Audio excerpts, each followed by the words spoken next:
Welcome to Pod Save America. I'm Jon Favreau. I'm Dan Pfeiffer. On today's pod, Mitch McConnell decides that he won't plunge the nation into a catastrophic recession for at least 2 more months. Democratic Congressional Campaign Committee Chair Sean Patrick Maloney joins to talk about the party's midterm strategy. And we bring you a brand new segment where Dan and I rate bad takes on a scale of 1 to 4 Politicos in a game we're calling the Take Appreciators. Brought to you by our own Elijah Cohn, who's very excited to moderate this game with us in a bit.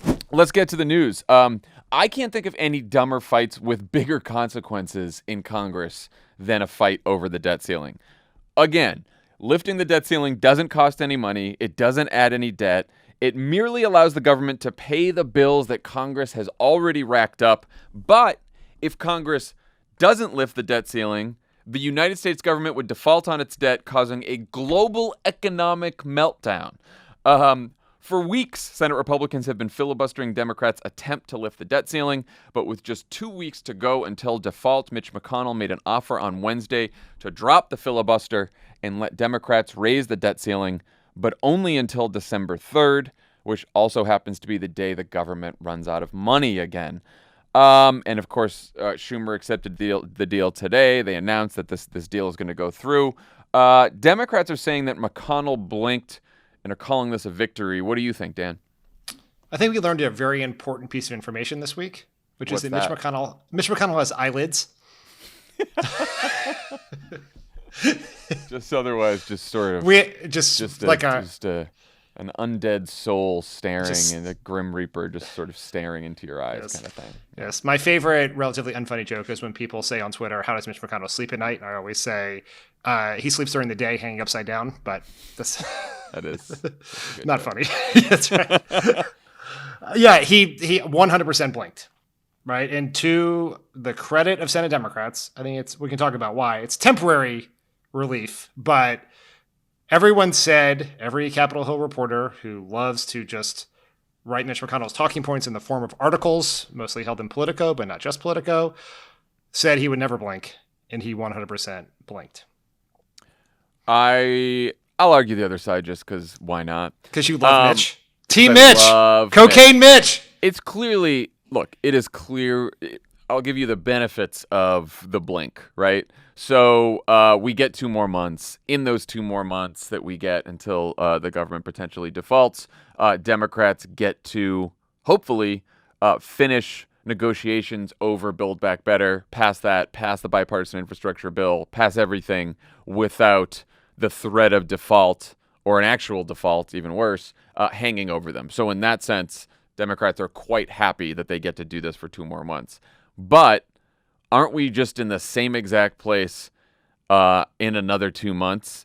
And doesn't McConnell? I mean, is he going to blink then? What would make him blink then in 2 more months? The first blink's the hardest, John. I mean, yes, this is crisis deferred, not crisis averted, 100%, right? Which is basically we've gone from a huge fear that the global economy would collapse before Halloween to huge fear that the economy will collapse before Christmas, right? That is all we've achieved here.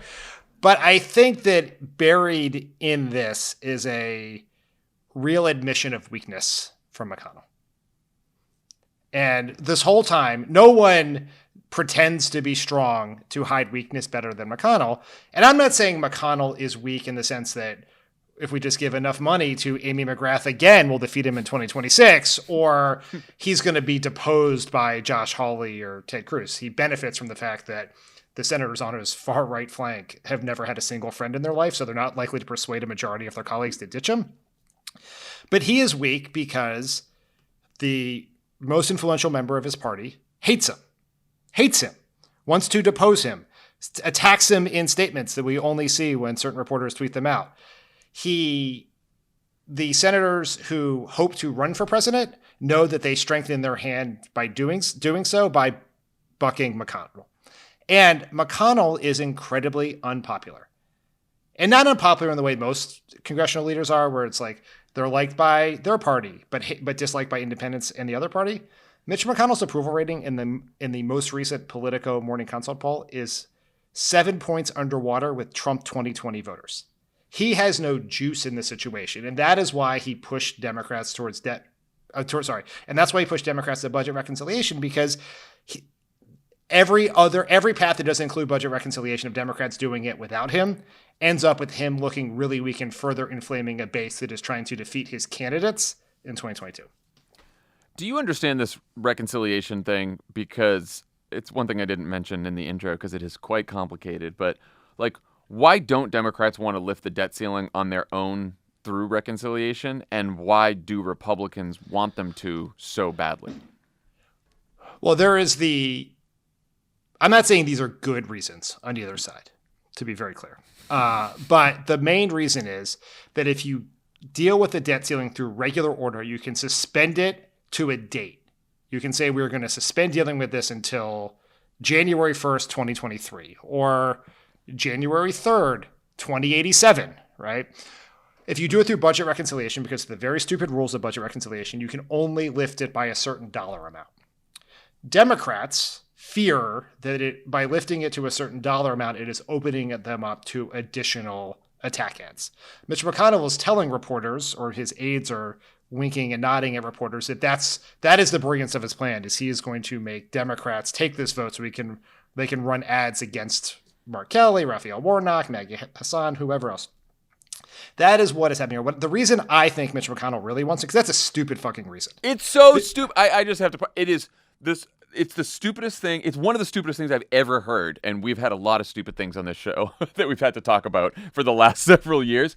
But the idea that, okay, Republicans already are going to run ads against Democrats that they all voted for and proposed trillions of dollars of spending that are going to add to the debt, even though that's a lie. They're not going to, because it's all paid for, but they're going to say that, right? Then, even if we lifted the debt ceiling without a dollar amount and just lifted it, they'll say Democrats allowed themselves to spend more money. Again, a lie, but they're going to run the ad anyway.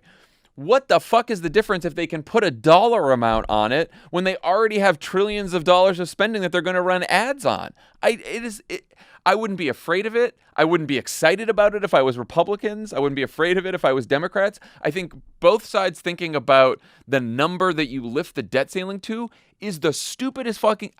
what is going on? There is an old saying.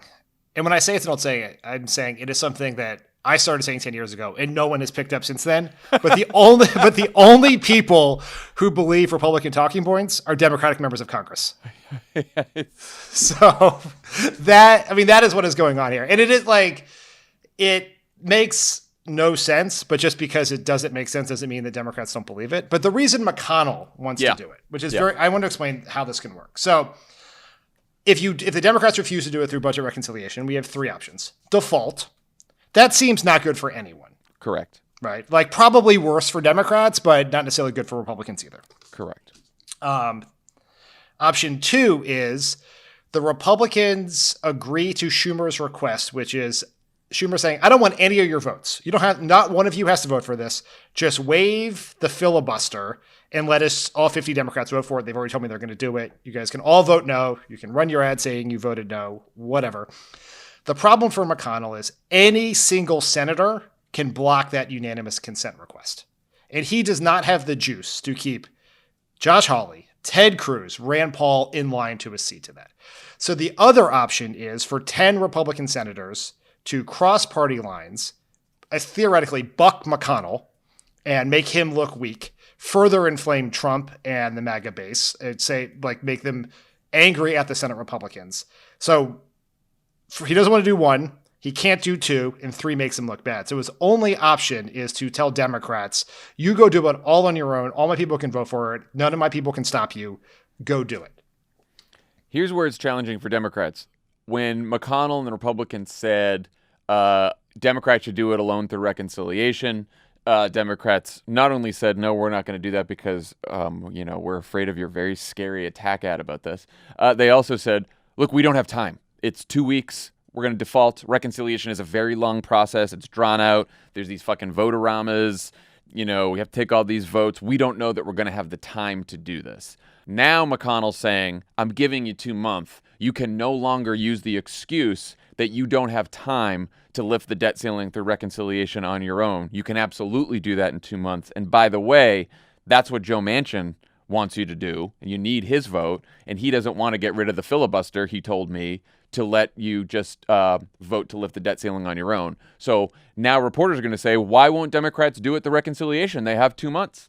Well, there's even one more giant complication there as well, which is theoretically in those 2 months, Democrats are going to pass a budget reconciliation deal. Which they could put a debt ceiling increase in. Yes. This is where I go back to, I don't know why this was a big win for anyone. I know that it bought us time to negotiate BBB. I can't believe I just said that. Negotiate Build Back Better. I think we have to say Jobs and Families Plan. The Jobs and Families Plan? Yeah, okay, I know that goes against our wall. I'm looking at the time right here. It's we've been trying to do this, but if the New York Times is calling it the social welfare bill in its headlines, it's turned out they're not going to adopt the slogan on the bumper sticker to use in their story. So we need something else. I said that it should have been called the fucking economic plan all along, which is something that reporters would actually print, an economic plan instead of some fancy title. Anyway. But I digress. But yeah, no, look, I get that we get the extra time to negotiate the bill without default. That's good. We've staved off default. McConnell did clearly blink in this scenario. I just, one of the good arguments that we had is that we don't have time to do it. Now we have the time. And so I'm a little concerned about how that plays out. So, as we said, Manchin told reporters on Wednesday he was still against changing the filibuster at all, even to avoid default. Even after Joe Biden, who's always been against reforming the filibuster, and maybe the entire rest of the Democratic caucus, except for, possibly Sinema, said, yeah, we're ready to get rid of the filibuster to avoid default. Manchin's still saying he wouldn't even reform the filibuster, even to avoid default. Doesn't really bode well for filibuster reform on voting rights or anything else, does it? No, John, it doesn't. It does not bode well for that. I mean, Manchin will it may be that Manchin will never get rid of the filibuster. It could be that if Republicans were filibustering, allowing firefighters into a burning Capitol, Mitch McConnell or Joe Manchin would be okay with that. It may be, but it's certainly not going to. That's certainly what it seems like. Yeah. But because this is, you have had this theory that maybe this is what, I don't know, maybe I'm revealing your private text thread theory here, that maybe one of the arguments. We talked about it. We talked about it right on this podcast. Just no one gave me credit for my theory. But yeah, go ahead. Okay. Well, I mean, the John, do you have a name for your theory? The filibuster theory. The theory that will never come to pass. Go ahead. Yes, the theory that will never come to pass. And there is some reporting that today. We should say that the theory is that Schumer's plan all along was to bring this right to the brink so that Manchin and Sinema finally felt pressure to either reform the filibuster or let the country default, knowing that the two of them wouldn't let the country default, even though Republicans probably would. And then once they reform the filibuster for this, it becomes easier to reform the filibuster for everything else. That was my very overly optimistic theory, though it does seem like that might be what Schumer was thinking. And there is reporting that is one of the reasons why McConnell blinked. He said it on the floor of the Senate, right? Was that this was, that his concern was that Democrats would wreck the Senate, an institution to which he has lit multiple fires over the course of time. But it seems like that's not where we're going to end up here, in part because there is this off-ramp of budget reconciliation, which has been the off-ramp that allows the filibuster to exist under all scenarios. And we should be, I think, realistic. Some people have said, well, once the filibuster is gone for this, it's gone for everything. That is theoretically true in a world where votes 49 and 50 are not Kyrsten Sinema and Joe Manchin. Right. And so just because it were to go away in a very narrow avoid default scenario doesn't mean that all of a sudden they're going to pass voting rights or $15 minimum wage or $11 minimum wage or the Women's Health Act or any of those things. But it would be a positive step towards making the Senate a wee bit more democratic, and any bit of progress would be positive. We should quickly talk about the latest update on the budget negotiations. Bernie Sanders, who chairs the budget committee, held a press conference on Wednesday where he called on Joe Manchin and Kyrsten Sinema to be specific about what they're willing to support in a final budget agreement, saying two people do not have a right to sabotage what the other 48 senators plus the President of the United States plus most of the American people actually want. In response, Manchin said, respectfully, Senator Sanders and I share very different policy and political beliefs. As he and I have discussed, wow, they talk. Who knew? Senator Sanders believes America should be moving towards an entitlement society, while I believe we should have a compassionate and rewarding society. What an asshole. So what do you think that says about the status of the negotiation that Bernie's out there Wednesday giving a press conference yelling at Manchin and Sinema? You know how we often say that Democrats need to stop communicating with each other through op-eds or through anonymous leaks to Capitol Hill reporters? Do you know what's one step worse than that? Calling a press conference to yell at someone that you have lunch with every week.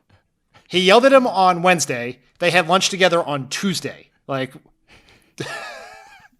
it seems bad. I would say it seems very bad. Is that similar to when you attack Ben Rhodes for having soup with Bob Woodward on this podcast instead of just texting him on our text chain?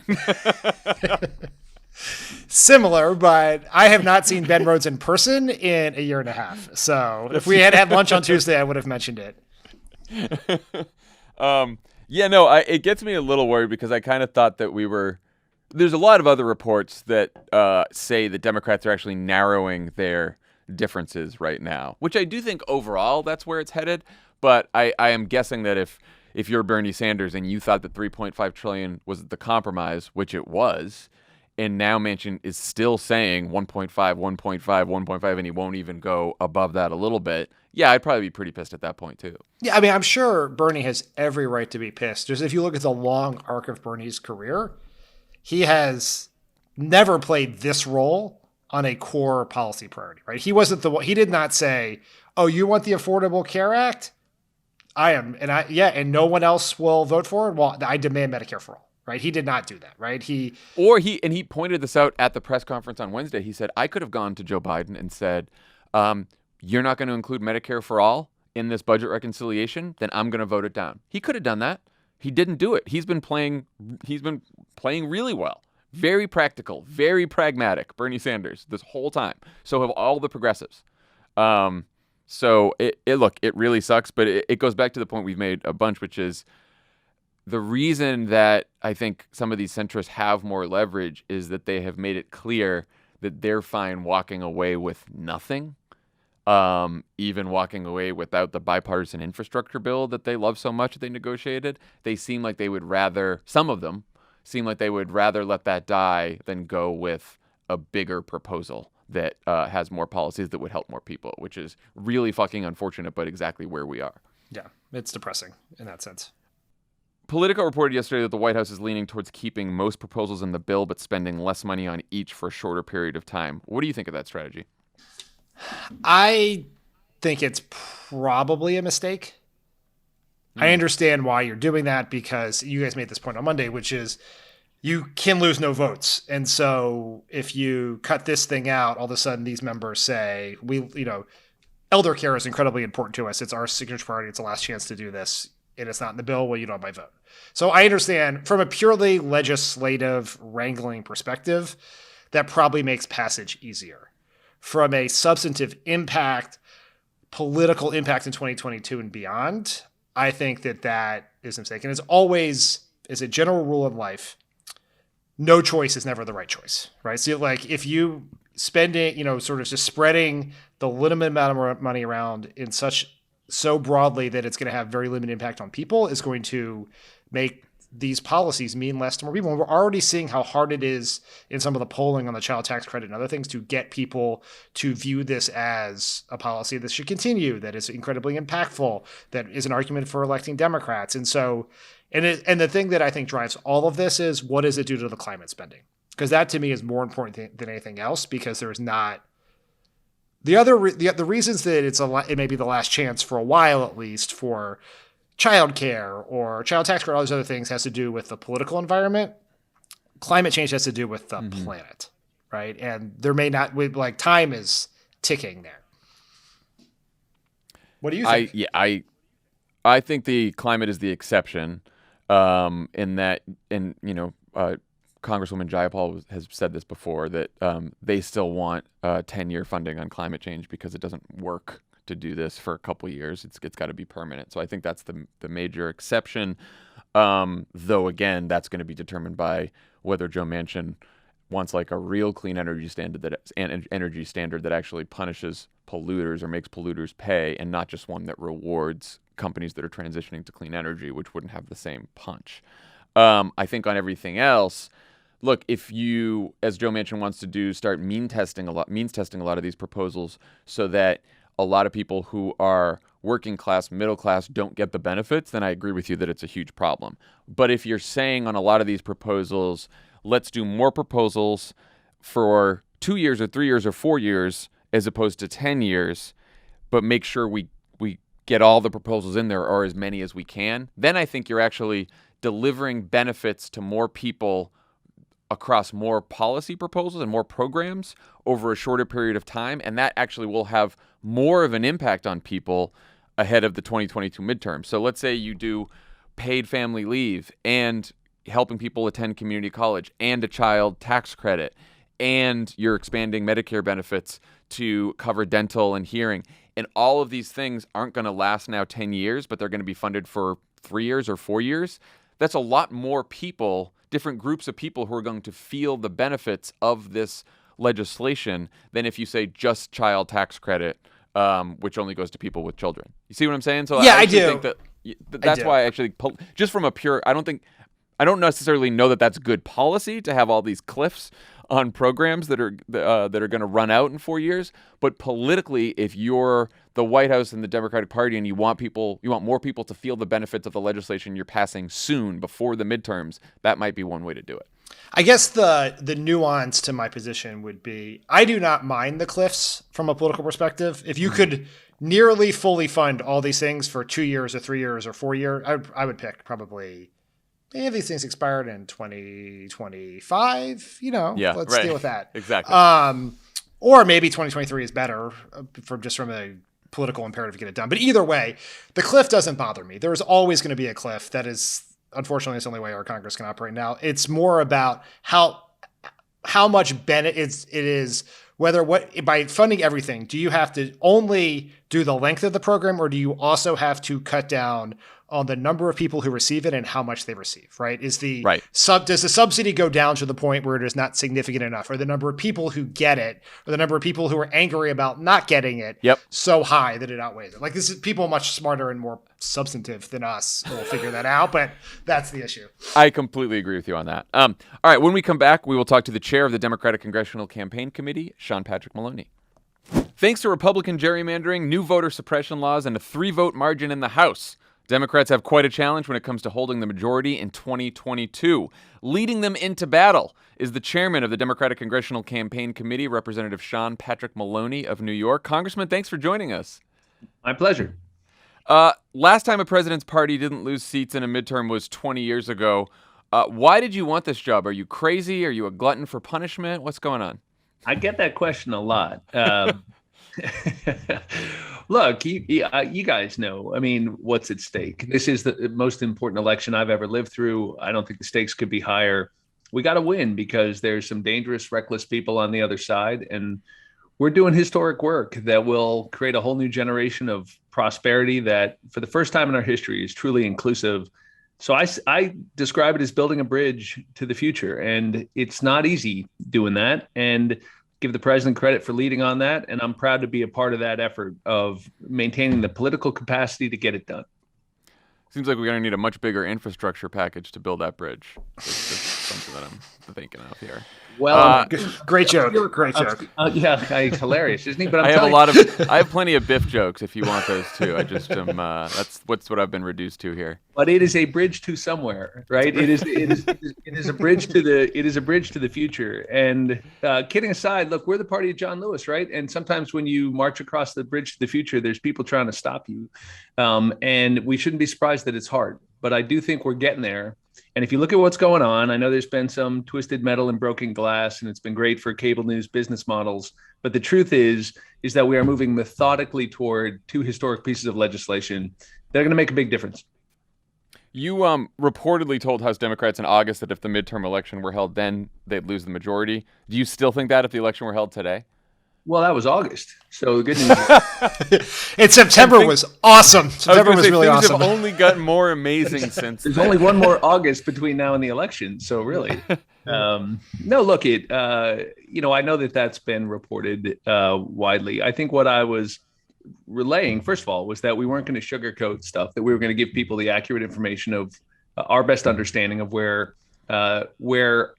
we were succeeding and failing and communicating with people what we're doing. We know that what we're doing is popular. We know that it'll make a difference. It's another thing entirely whether people have heard about it, whether they see it and feel it in their own lives. And what's going on in our country right now is you got a massive, well-funded machine telling them things are terrible, number one. Number two, you've got some really difficult problems that we are tackling, and it's not going to happen overnight. And while we've done a lot, we're still in the process of putting those solutions in place. But man, there's tens of millions of families who are benefiting from the child tax cut right now. Ask them what it means in their family budget. So the point is that when we put all these pieces in place, we are going to be able to run on a record of results, because the best message is impact, right? The best message is when people feel it and they know it's happening. And then we got to remind them that the other side fought us every step of the way. And if they want to keep this progress going, they got to support us.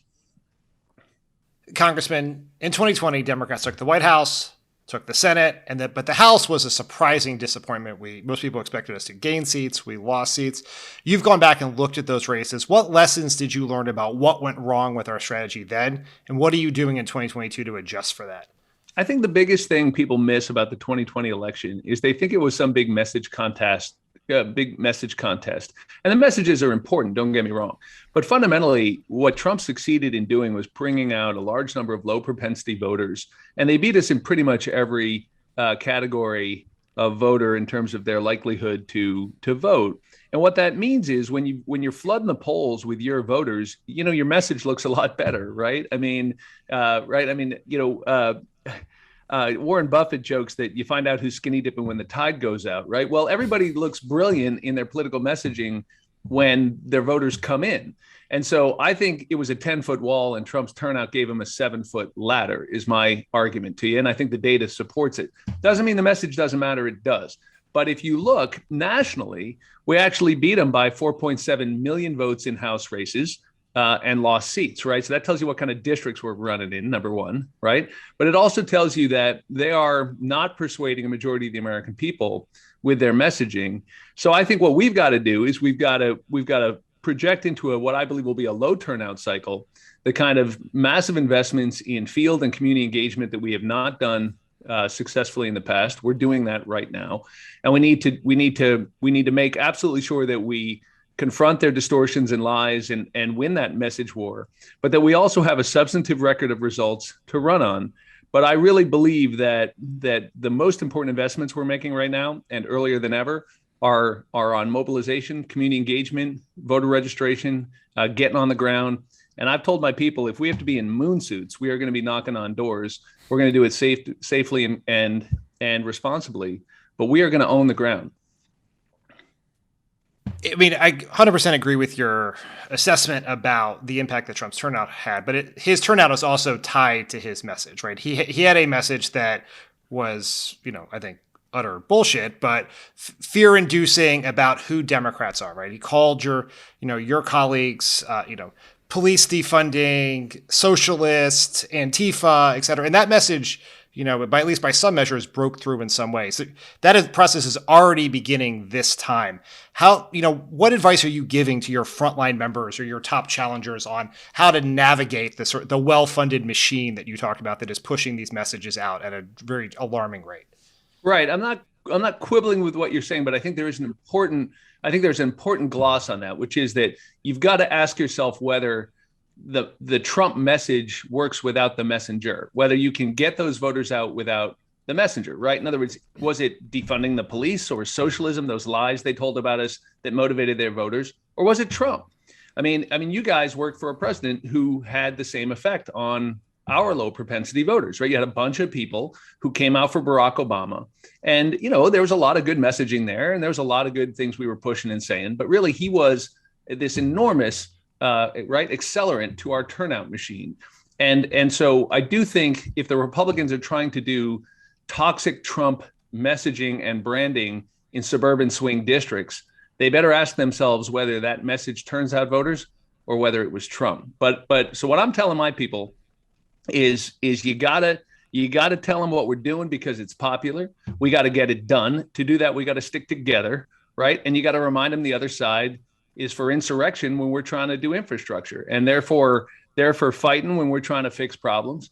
And we're still the hope guys, and they're the hate guys. And if you look at what they've done on the vaccine and what you've done on the insurrection, I think the Republicans have real vulnerability on how dangerous and reckless they've been, particularly in swing districts where I don't think that's good politics.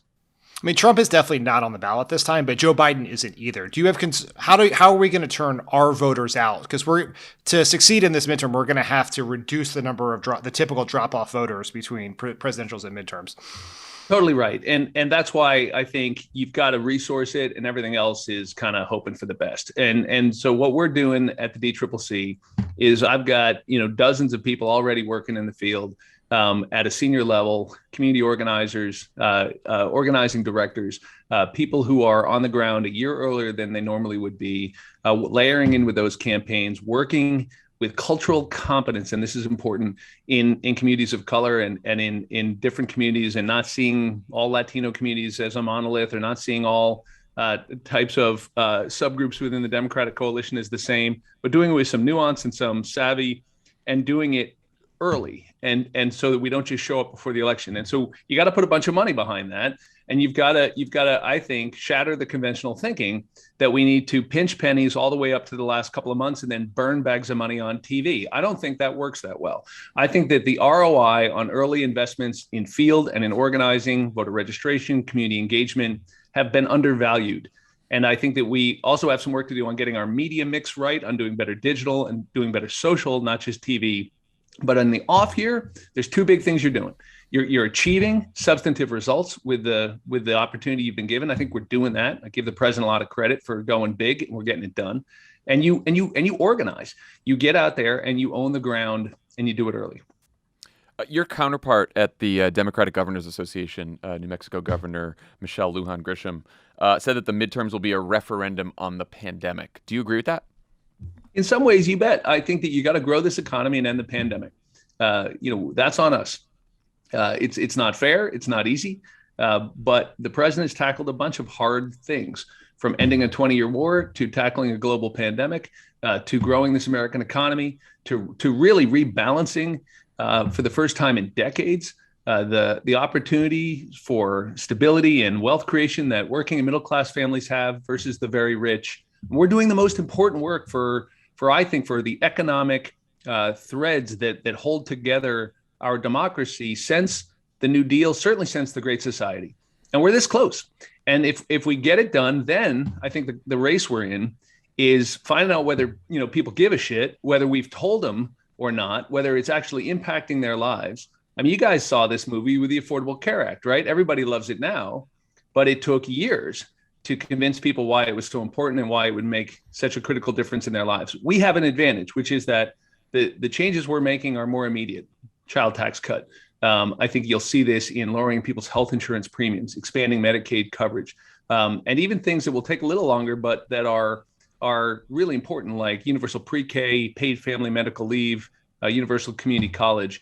These things go right at what matters to a family's, hopes, dreams, budget, and we can get them all done. Well, let me ask one more question about that, because obviously the negotiations are still ongoing over Build Back Better and what's going to make it into the final bill. Which proposals are most important to your frontline members? What are you hearing people who are in the toughest districts say, this has got to be in the bill, or this is really important to get in the bill? Well, I think that progressives may undervalue how important state and local tax deductions are as something that a lot of frontliners ran on, as something that their voters really care about. So think about the extraordinary overlap, and this is a conversation only pundits would love, but think about the overlap between competitive congressional districts and higher taxed, higher property valued suburbs. It's the best overlap in the House of Representatives, right? And so it's no accident that swing districts in Long Island, New York, in the Hudson Valley where I live, in New Jersey, in Orange County, California, in Illinois, all are very focused on this. So that's an important issue that I think you'll see included in a final package. That's good. But there's a lot of others. I think that more broadly, absolutely what I just spoke about, the child tax cut, is really important. And so I think you'll see the debate on whether it's permanent or whether it's authorized for a number of years, but it's going to be there, right? And then I'm really focused on the infrastructure bill as well as something that people really understand and want and think is a real win in competitive seats. We're going to put a cap on that SALT deduction to make sure that like super rich people can't take advantage of it. I know it hits some middle class people in these suburban districts, which is totally fair. But I feel like some of the there should be a cap at some point. Are you open to that? Yeah, listen. I mean, you're in danger of bringing us into a policy conversation, and I'm talking about politics. But if you want to get all little substantive, I guess we can do that too. But look, there's different proposals out there. I mean, my friend Katie Porter would tell you that if you get the cap high enough, you'll actually make money on the right restoration over 10 years because it's going away completely. Yeah. Right in 2027. She made the best case, I thought, for it when we had. Yeah, that's a clever argument. I think my preference is a little cleaner. I would give people their deductions back, full stop, and I would do it for the next couple of years. Yeah, and if you can't afford it, do it for less time, not for fewer people. But I'm chairing the DCCC. Stipulating that the most important thing to do, as you said over here, is deliver for people by getting the pandemic under control, passing these very important bills. You're also, a huge part of this election is going to be making a case against allowing Republicans back into control of any part of government. What is your most current thinking on the best narrative to use against Republicans? Because there's no shortage of bad things they have done or things to be afraid of. So, like, how do you think is the best way to frame the argument against Republicans? Yeah, this is where I might be a little different than some of my colleagues. I mean, remember, it's unusual to have a DCCC chair from a super competitive seat, right? But Donald Trump won my seat in 2016. So I kind of live and breathe this stuff. And you're talking to a guy who's a gay guy with an interracial family in a Trump district, right? So I don't win my seat by, hoping for the best or thinking everybody will change all their views about Democrats or things that maybe they don't like about us. The way you win in a competitive seat is you invalidate the other choice. And you let people hold on to enough of kind of who they see themselves as and their cultural values and some of their other kind of drivers that might not always be in our direction, but they're voting for you. And so you do that, it seems to me, by delivering in a real way for your district. And so that's really important. And I think that therefore what I'm trying to tell you is my narrative centers around you can't do that. Like, you don't have to love everything about the Democratic Party, but you can't do those guys right now, because whether you're talking about storming the Capitol and asking us to look the other way when a bunch of cops got hurt and killed, whether you're talking about spreading dangerous conspiracy theories like QAnon or getting in the way of our efforts to get the vaccine out and end the pandemic, whether you're talking about people who question whether, victims of school shootings were child actors, as some of them do, who form a white supremacy caucus, you see the point. Point is you can't do that. And look at what we're doing. You may not think we're perfect, but man, you're getting that child tax cut and it's working a miracle in your family budget. And if you don't vote for the Democrat, you're going to lose it. So what do you want to do? So I think for me, the core messaging in the competitive seats is to say, we got a plan for the future. It's helping you. It's happening right now. And the other side is a dangerous group of people. And so you got to stick with us for a little while longer till we heal our country and get us back to a better place. Is talking about Trump and the looming threat of him returning to the White House or staying on the political stage part of that narrative, or is that counterproductive in the sense it may generate some of that turnout that was so problematic in 2020? I don't think my fear is that it generates the Trump turnout. I think that's uniquely about whether or not he's on the ballot. I mean, look at what happened in the Georgia special elections, right? I mean, it was just a couple of weeks later, they were using all the same message, and we elected an African-American and the first Jewish senator from Georgia, for goodness sake. Look at the California recall, pretty good matchup between the right, Newsom and Elder was not a bad proxy for Biden, Trump, or for Democrats, Republicans, and we kicked their butt, including in the competitive areas like Orange County, not just statewide. Watch the Virginia's governor's race. I'm very focused on that. I think that's good data, right? But I think that the key right now is to understand the parts of Trump that invalidate the Republicans who try to run on that toxicity without him. Meaning, the big lie about the election, the big lie about the pandemic and the vaccine. Those are real vulnerabilities for any Republican. Or how about taking away a woman's reproductive freedom? I mean, that is Trump toxicity without Trump on the ballot. I would argue that if they keep going down that road, that's an anvil on which we can hammer them in competitive swing districts, right? And so I think that I wouldn't kind of just go against Trump as a blanket message, but I do think the toxic elements of what his presidency represented are really bad politics in swing seats. I have one last pretty nerdy question. Polling was once again pretty bad in 2020. Have the pollsters that you guys work with done anything to adjust? And do you feel confident in the numbers, just in terms of being able to move the resources to the most important districts? Because for the public, who cares? We follow the polls up and down. But for you guys, getting polling right really matters because it's about, the resources campaigns have and where they go. Absolutely critical. My whole job is efficient resource allocation, right? And I can't do that if I don't have good data. So you better believe the pollsters have heard from us on that. We're also going to grade them, by the way, on how well they do. That's never happened before. And so we've communicated a set of metrics to them around what we really need from polls to make good allocation decisions. And we want them to manage to that test. We want them to get better at those things. And we're going to grade them after the next election as a way to say we're holding you accountable. But more to your point, I think we have a very good handle on what happened in the polling this cycle. It's a harder job to fix it, but it basically falls into two buckets, right?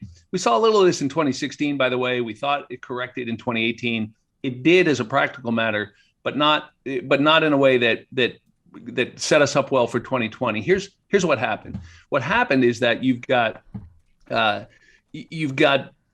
bad set of models being used on who's going to turn out, right?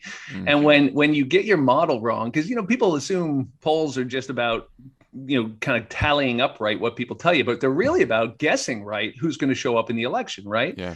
And if you guess wrong, even by a small degree, because you're wrong on how powerful Trump's attraction was for low propensity voters, then those small differences in your model can be a big swing in the polling results. So we went back and looked at a bunch of the polls and then corrected for that turnout mistake. And guess what? You see most of the error in most of the polls corrected. So if you're DMP in Southern Florida and somebody tells you you're up 6 points and you lose by 2, you're pretty pissed that the poll was off by 8. In fact, that's a very minor shift in the assumptions about turnout among low propensity Republican voters.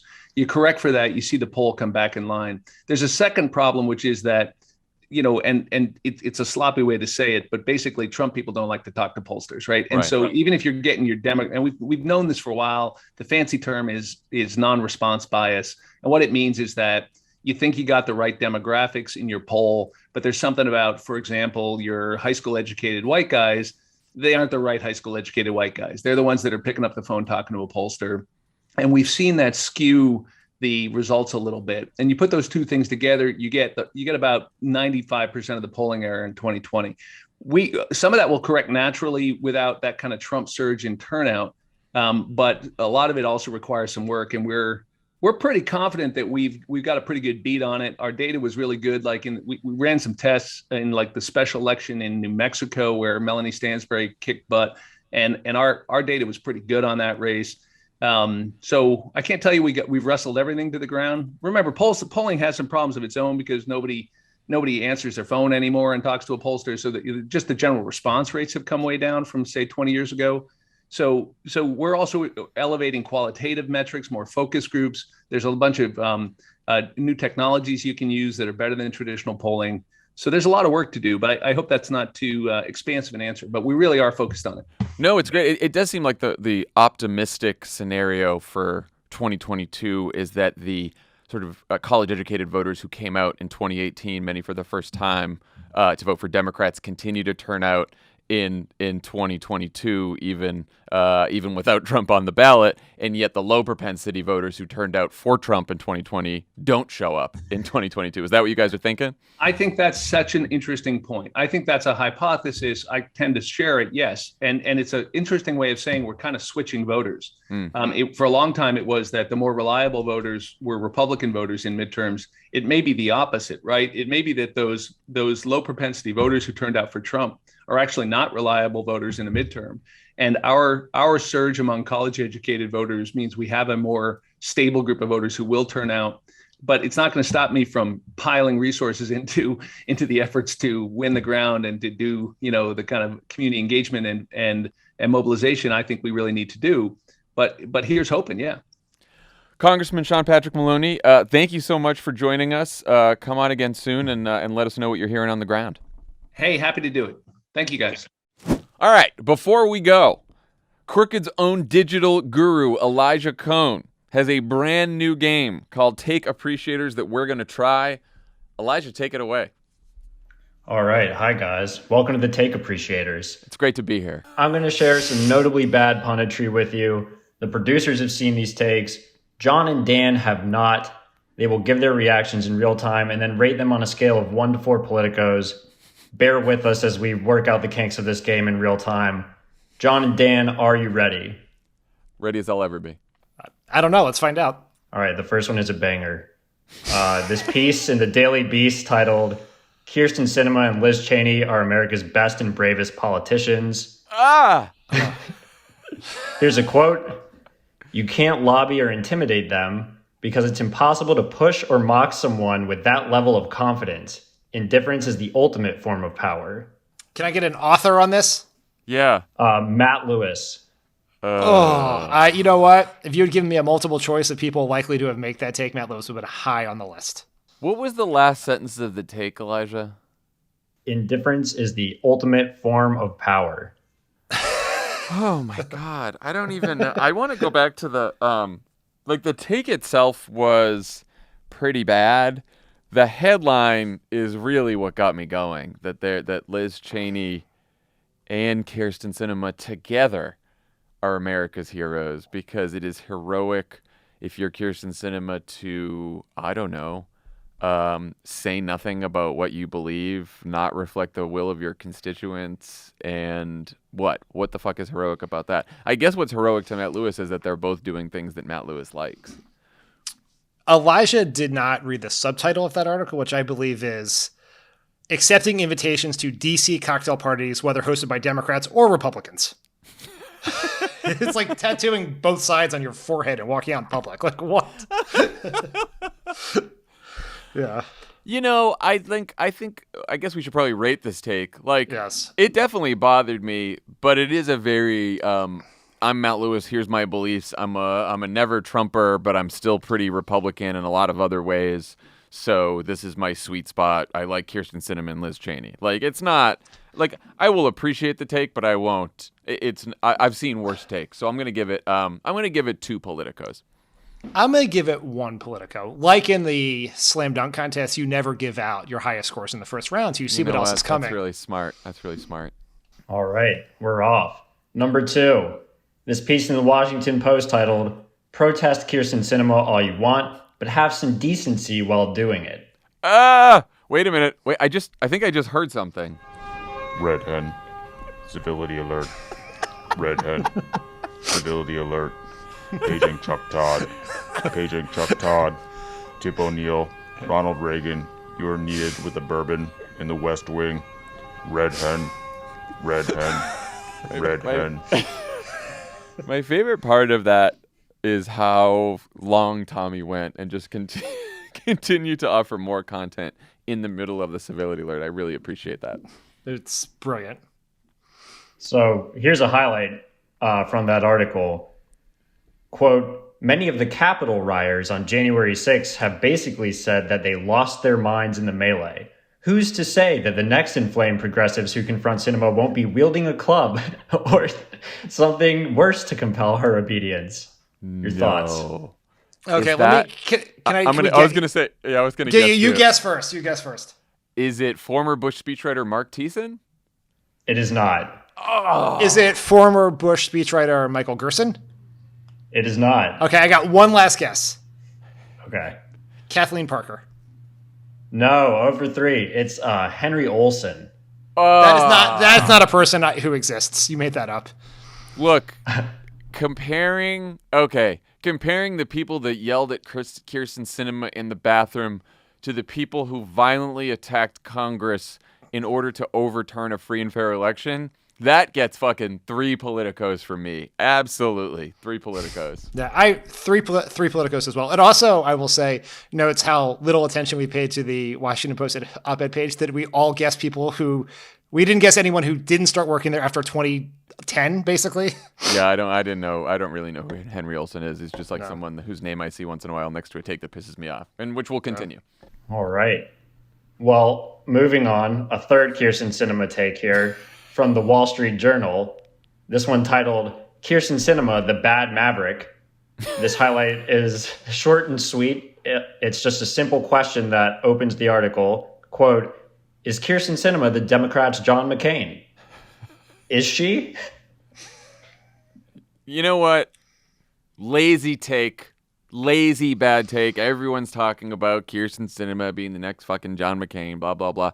Someone smartly pointed out that the one of the big differences between the two of them are John McCain talked to the press constantly. You knew what John McCain thought about everything. You didn't necessarily agree with it. Sometimes you rolled your eyes. Sometimes you got angry. But he talked nonstop to the press about every single thing he thought about every single issue. Kyrsten Sinema does not do that. She runs away. She hides from the press, and she just likes playing this game. So I don't think they're alike at all, and I think it's a shitty take. I think it's a bad take. 1 Politico. 1 Politico. I'm going to give it 2 Politicos because I think you're dismissing the obvious reason that they are the same. They're senators from Arizona. Yeah, that's it. That's it. You're right. That is how they got to that super smart, clever take that no one had made ever before. Galaxy brain right there. All right, next take. How do you guys think the segment is going so far? Look, I am a little less angry than I thought I'd be, but I'm getting there. I'm thinking by take 7 I could be pretty riled up. I'm giving you, to rate you for this, 3 Acostas. So that's good. I'll take it.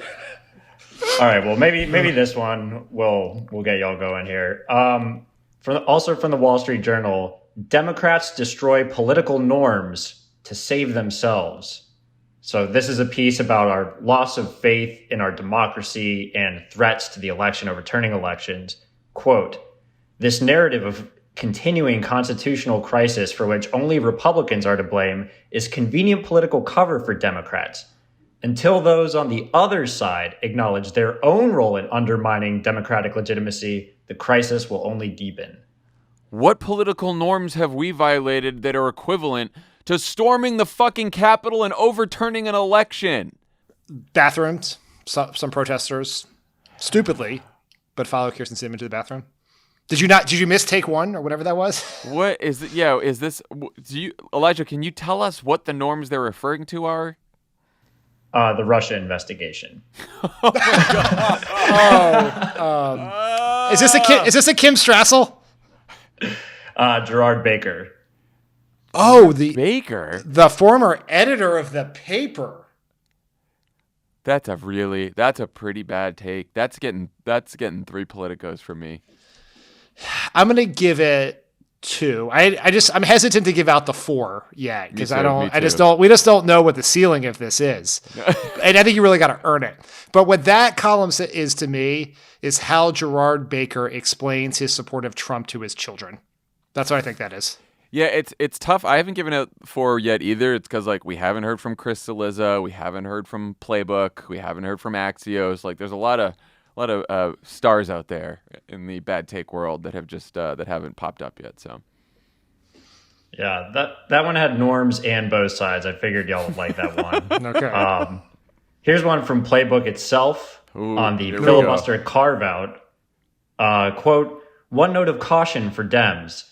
Just as eliminating the filibuster for court nominees eventually led to doing so for Supreme Court nominees, an exception for the debt ceiling would inevitably trigger other demands. One could imagine voting rights advocates crying foul, for instance, insisting that their issue is worthy of similar treatment. This is one Politico in my book, because what a one Politico take to me is taking something that is patently obvious and then packaging it as smart insider conventional wisdom. And that is what this is. Like, no shit, Sherlock. Yeah, I read this one because, of course, I'm a self-loathing playbook reader, and I do think that it is a correct take. They, of course, they framed it as like, oh, whiny voting rights advocates, just going to be complaining. It's like, yes, no, exactly. If that's our hope, we hope so. Yes, we all hope that is correct. All right. Let's turn it up here. This one is from Ben Shapiro on his own outlet, The Daily Wire, which is extremely conservative and one of the most popular outlets on Facebook. This piece is titled, Facebook Reveals How It Suppresses Articles Protecting Leftist Legacy Media. Shapiro tweeted, understand that the Facebook whistleblower story is just the next step in a never-ending Democrat media quest to cudgel Facebook into quashing alternative media. I mean, you have to give Shapiro credit for the shamelessness of that take, which is why it's actually true to the title of the game. It's a truly appreciated take to be that shameless, that your entire company, everything you do is fueled by the Facebook algorithm that works in your favor, and yet you complain about Facebook. That is really ballsy from Ben Shapiro. So it's actually worse. Well, I don't want to step on your grade. Give your grade. Oh, I'll give it 3 Politicos. Okay. I'm giving it 4 Politicos because it's not just that Ben Shapiro happens to benefit from the Facebook algorithm because he, through the genius of his own self, figured out how to make the most compelling content. His pyramid scheme of websites violates Facebook's rules in every way, shape, or form. And despite having that fact flagged to Mark Zuckerberg on multiple occasions, Facebook has refused, under the advice of Joel Kaplan, their Republican best friend of Brett Kavanaugh, who runs their policy department, to not enforce the rules against Shapiro because that would make them look biased against liberals. Because that would make them look biased against conservatives, and that would anger Republicans. So Shapiro knows this. So it's not just that he is living in, I imagine, a large house that Mark Zuckerberg bought for him. He's living. That house is made of glass, is what I would say to close that take. Wow. Oh. Elijah, I feel like that reaction is what you were looking for when you pitched Take Appreciators. It is. It really, really is. It kind of hits all of my takes, goals there. Yeah. All right. Well, this is the last one. Dan, sorry to get you riled up on that last one because this one is also pretty much directly for you. It's from Philly Sports Network, a piece titled, The Sixers Need to Be Patient with Ben Simmons. A poll from the article is, quote, it's time to realize that maybe it's not the player who is the problem. Fans in the city are too comfortable booing. I feel like grading that on a scale of Politicos is a mistake. I think that is, that's 3 parted my takes. How's that? That's funny. Yes. We could call it. Yeah, that's a terribly maybe. stupid thing. If anyone or 3 Skip Baylesses or whatever you want to do with that. But that is an absurd take. And Philly fans coddled, nicely supported Ben Simmons for very long until he was unsupportable. And so I am for the patience, but it ain't the fans' fault. There was no Philly fan who was whispering in Ben Simmons' ear, do not shoot. That was not what happened. So Fans too comfortable booing. That is quite a take. I love that. It's accurate to Philadelphia. Yeah. All right. Well, that very is friendly fan. Go ahead. Ignore that. Yeah. Okay. Yeah. No, go ahead. We don't need. We're very kind. Very Yes. kind in Boston. We're known for our kindness. Yes. Yes. All right. Well, that concludes the first installment of the Take Appreciators. Elijah, fantastic game. I'm looking forward to playing again. Can't wait for Lovett and Tommy to join in on a Monday pod for this, because this was fun. I want to do this one again. Thank you for the game. Thank you to Sean Patrick Maloney for joining us and talking about DCCC strategy. Everyone have a great weekend, and we'll talk to you next week. Bye, everyone. Keep It is celebrating its 200th episode this week. 200 episodes without ever inviting me on. You can listen to the latest episode with Ira Lewis and guest host Leslie Grossman. New episodes of Keep It drop every Wednesday. Also, be sure to check out the latest episode of 544 Days, Crooked's newest series about what it took to free Washington Post journalist Jason Rezaian from an Iranian prison, hosted by Jason himself. The latest episode is about all the people who joined the Free Jason movement, from Muhammad Ali to Anthony Bourdain. Listen and follow for free only on Spotify.